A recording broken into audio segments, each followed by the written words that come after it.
Race number 7.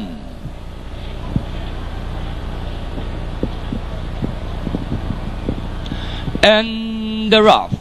Afternoon Delight, as expected, fast to begin. Macho Man in second, and in third, Super America. As they settle, Afternoon Delight, the early leader by about 2 lengths. And in second, Macho Man by Darrell, Super America by about 4 lengths of the leader. As they round the 3/4 mile distance, Afternoon Delight leading the field by about 2. And in second, Super America, a length back in third. Watching in is Macho Man.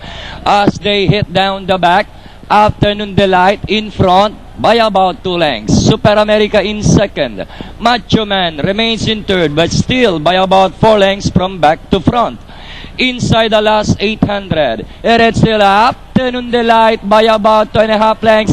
Super America in second. Then here comes Macho Man, now starting to stretch out well too. Past the last 600, Afternoon Delight in front by 2. Macho Man now coming closer in second. Super America drops back in third. Afternoon Delight just in front by 1.5 lengths. Macho Man now getting closer and stronger on the outside, while Super America remains in third. As they race the final corner, Jonathan Basco Hernandez bringing Macho Man right for the lead. Afternoon Delight drops back in second, and Super America entering the finish line. The 3-year-old Colts belongs to Macho Man. Second, Afternoon Delight and Super America. Back to